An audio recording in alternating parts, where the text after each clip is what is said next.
Hello, this is Lance Johnson driving Las Vegas more, baby. I want to talk about John Lewis, a icon for civil rights and an icon for the black people and for all Americans. Um, I'm gonna turn the camera to me for a second. John Lewis was a Democrat, for Georgia, and he was in Congress, longtime Congressman, and he was in the House of Representatives, and he served since 1987. But turn camera off for me. Um, John Lewis was 8 years old when he died. He was born in 1940, February 21st in Troy, Alabama. He died in Atlanta, Georgia, July 17, 2020. I don't know the cause of his death, but he was up in age. But he was the last of the big six civil rights leaders, which included Martin Luther King. And it was led by Martin Luther King, but anyway, he was the civil rights movement,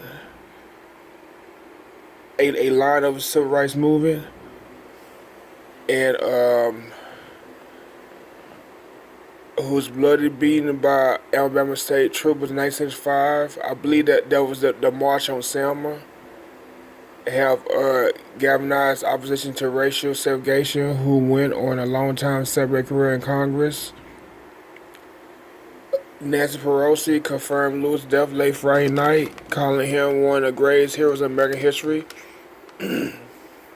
All of us was humbled to call Congressman Lewis a colleague and are heartbroken by his passing.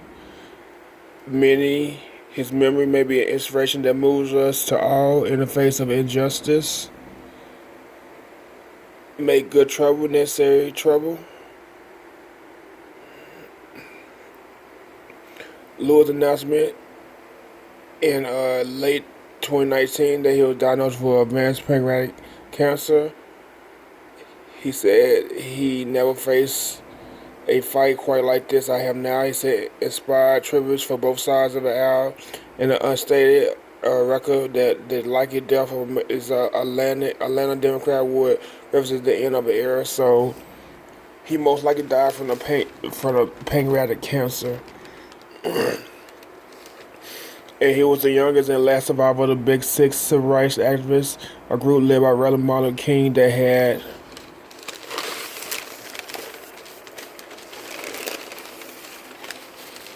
the greatest impact on the movement.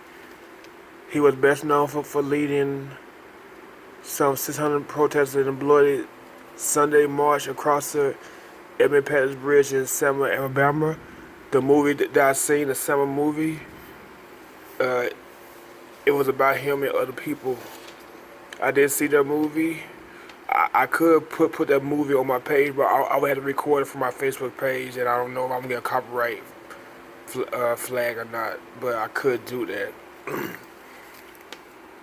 But age 25, walking up the head of March with hands tucked in the pockets of his tent overcoat, Lewis was knocked down to the ground and beaten by police. His skull was fractured, and national televised images of the brutality forced the country attention on racial oppression in the South.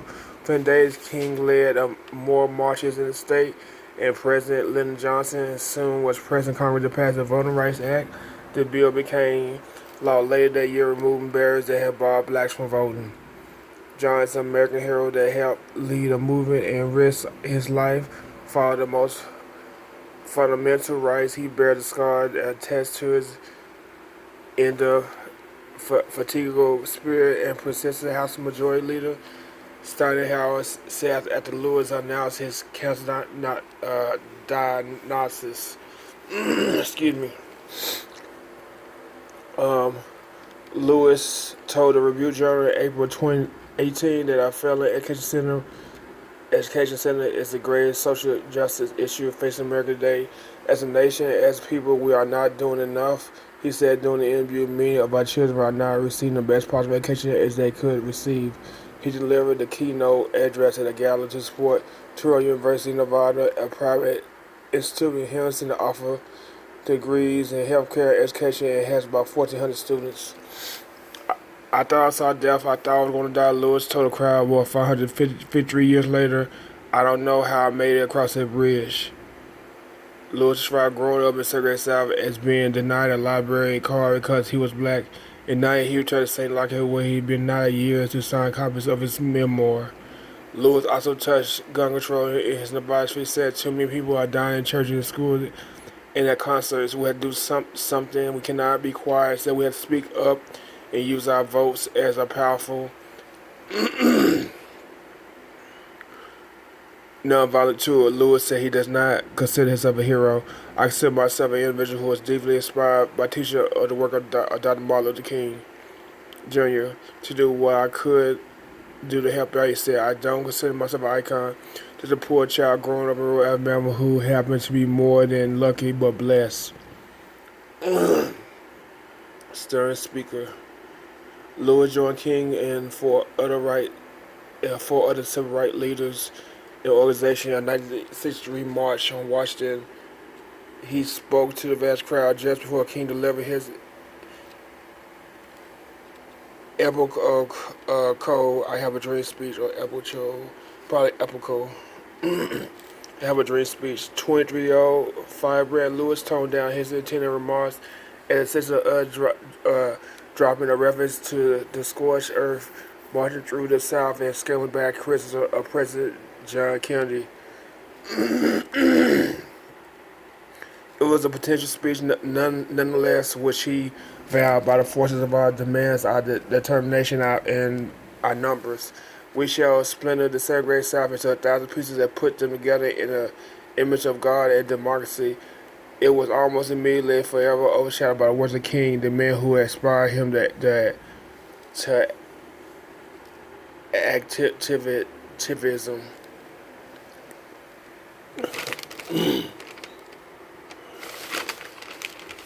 Okay, Lewis was born February 21st, 1940, outside the town of Troy in Pike County, Alabama. He grew up on his family's farm and attended segregated public school. As a boy, he wanted to be a minister and practice his oratory on the family chickens. He became an avid reader and could cite the obscure historical dates and details in his later years. He was a teenager when he first heard King preaching over the radio. Then they met when Lewis was seeking support and became the first black student in Alabama segregated Troy State University. He ultimately attended the American Baptist Theology Seminar at Frisch University in Nashville, Tennessee. He came organized sit-in demonstrations at white-only lunch counters and volunteered as a freedom rider, enduring the beatings and arrests while traveling through the South to challenge segregation.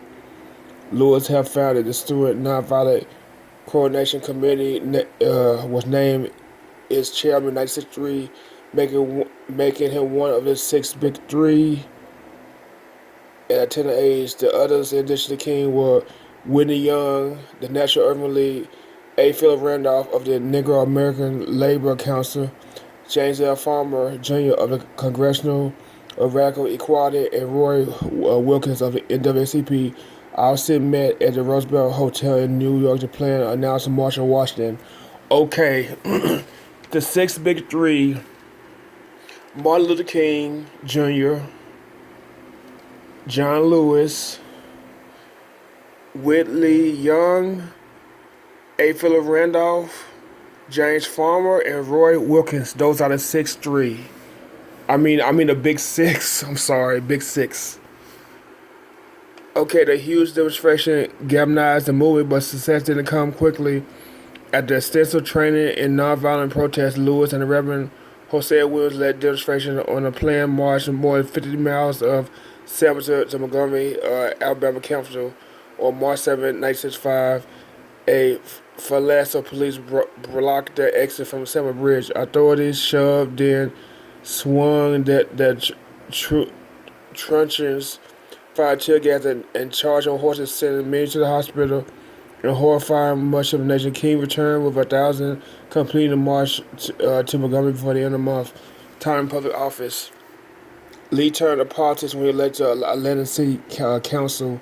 He won a seat in Congress in 1986 and spent much of his career in the minority. As the Democrats won control of the House in 2006, Lewis became his party's senior deputy whip behind the scenes leadership of the poster, which he has helped the party unify. In the early setback of Barack Obama's 2008 Democratic Party campaign, Lewis endorsed Hillary Clinton for nomination, but Lewis switched when it became clear that Obama had overwhelmed the black support. Obama later honored Lewis in the Presidential Medal of Freedom as a marshal on the enhanced assembly in the 50th anniversary of Bloody Sunday attack. Lewis also worked for 15 years to gain support, to gain approval for the Smithsonian National Museum of African American History and Culture. Humble and unfairly friendly, Lewis was revered on Capitol Hill, but one of the most liberal members of Congress. He often lost policy battles, from efforts to stop the Iraqi war to his defense of young immigrants. He made bipartisan success in Congress in 2006 when he led efforts to renew the Voting Rights Act, but Supreme Court later invalidated much of the law. It came once again that in his youth, a work in progress. Later, when the president Donald Trump challenged his civil rights legacy, Lewis made no effort to hide his plan. Lewis refused to attend Trump's inauguration, saying he didn't consider him a legitimate president because he believed that Russia had conspired to get him elected. I believe that too, but keep his family in his prayers. I mean, in your prayers. John Lewis was a legacy for everybody, not just for the black people, but for everybody, for minorities, people that want to fight for their rights and stuff. But pray for his family. Wish you the best in heaven, John Lewis.